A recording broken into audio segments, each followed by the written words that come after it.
this is a good check for Bryce. I'm not sitting here pretending like turning the ball over 4 times is okay, especially for a guy with turnover issues, right? Through this point in his career, if I'm not mistaken, he has more turnovers than touchdowns, which, like, that's going to be a red flag. So I am sitting here saying that's a problem. But I'm also sitting here saying we get to see how much he's actually grown since the first week of this football season. Because he had a very, very bad week 1, and then it turned into a very, very bad week 2, and then it turned into a benching. And then after the benching, he came out on the other side and did some good things and had people excited about him. One of the things you're going to have to do as a quarterback is flip that page without having to get benched for a month, right? You're going to have to be able to go from bad game back to good game without a whole performance. So Dave Canales earlier today, jump to this clip, Dennis, talked about Bryce's confidence never wavering during that game despite the turnovers. His demeanor in response to the challenges and the adversity we faced in the game, for Bryce to continue to play with confidence, to continue to see the coverage, to see the routes develop, throw the ball to number 1. He just stayed consistent that way, and even in coming off to the sideline, talking to the guys. And I felt his confidence. I felt confident to continue to try to, work our way back into that game. And unfortunately, we weren't able to do that. But he gave me the confidence to feel like, let's just keep rolling, and I feel the same way this week. Here's the challenge, right? Keeping your confidence in game. I don't want to say it's easy, but it's easy. The question is between now and their next game, right? Between the time that game ended against the Cowboys, which could not come soon enough, and them playing Arizona this upcoming Sunday, there's going to be 75 gut punches that Bryce Young has to avoid, right? There's going to be he's walking by a TV that's on ESPN and someone's going to be talking about how bad he played. And there's going to be watching film and he's going to have to see the decisions he made and see the things he messed up on. And it's going to be tough. And then there's going to be a joke made by a buddy that's in good nature. But hey, man, every joke has a little bit of truth. And there's it's just going to be an onslaught until he gets back out there on the field. If he can keep his confidence and play well against Arizona, that shows growth. That shows that this quarterback is different than the one that played really, really poorly in week 1. It's not to say he didn't play really, really poorly against the Cowboys. It's to say he's better equipped to deal with that than the young quarterback early on in the season.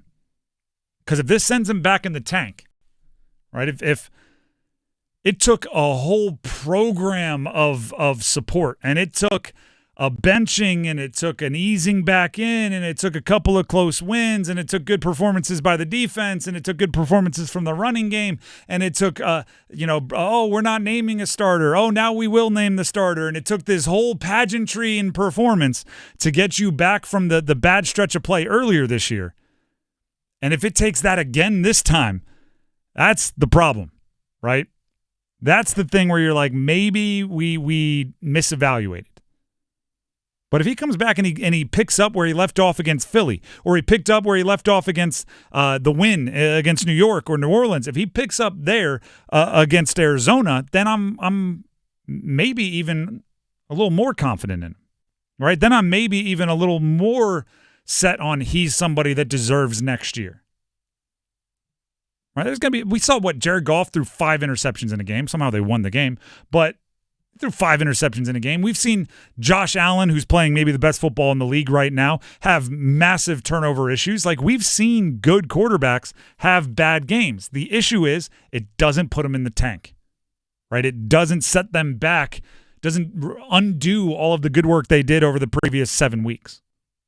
So that's the test for Bryce Young now, right?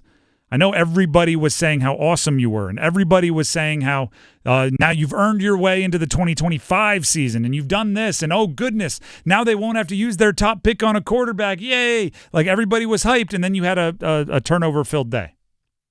And there's 2 ways to handle it. One is go back in the tank. You can even start finger pointing. The running game wasn't working. Of course, I didn't see the hit to my blind side. You're not supposed to get beat that quickly.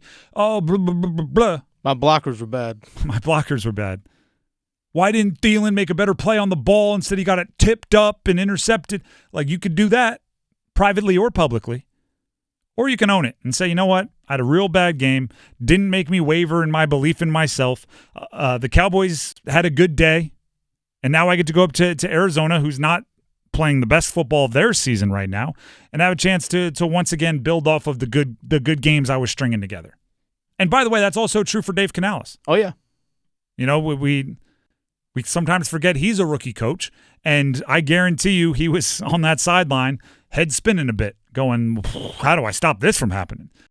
He can watch film. He can get better. He can figure it out. By the way, you mentioned turnovers for Bryce Young. This season, he has scored a total of 11 touchdowns, 8 passing, 3 rushing. He has 9 interceptions this season, and he has also lost 2 fumbles, so 11 turnovers. So 11 touchdowns total, 11 total turnovers. In his career, he has 19 touchdown passes along with 3 rushing, so 22 total touchdowns, 19 total interceptions plus 8 fumbles lost. So you're looking at 27. So yeah, 23 touchdowns. 22 touchdowns isn't a good ratio. So whatever that ends up being on his career, it's below 1-to-1. So it's something he needs to fix. Don't get me wrong. I'm not apologizing. I'm not excusing a 4-turnover day. But I am saying it's almost more important to see him play well next week than it is to not have games like this past Sunday. Right? You're going to have bad games. You want them to be very, very few and far between. You want your bad games not to be horrendous games, but you're going to have games that shake you a little bit, and you have to be better moving forward at responding to them without needing 2 months of rehab. Yeah, the big thing that concerned me was after that first touchdown. This is something that Canales had said as well. I'm sorry, after the first turnover, I should say. The first turnover, it's like, all right, guys, we were moving the ball just fine. We just didn't finish, take care of the ball. Let's just get back to what we were doing. But for some reason, it just crumbled. That is one of the hardest things for a coach and a leader to communicate to the offense. Logically, it makes so much sense. Yeah, we made 9 good plays and then 1 bad one.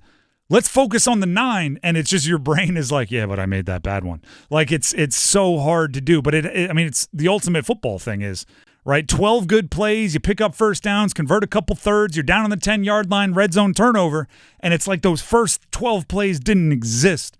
But the good coaches do kind of walk by and go, hey, you're good, right? Hey, he's going to get that figured out. We know what happened there. It won't happen again. We're good.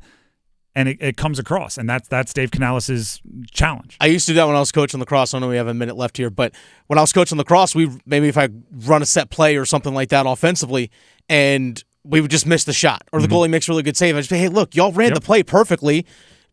Just finish it next time. That's it. Like, everything you did was perfectly fine. Well, yeah, or a drop. It's like, hey, we got our best wide receiver a ball on a deep ball, and he dropped it. He's not going to drop 10 of those in his entire life. Like, just keep doing it. But it's harder to get your mind to actually wrap around that kind of idea.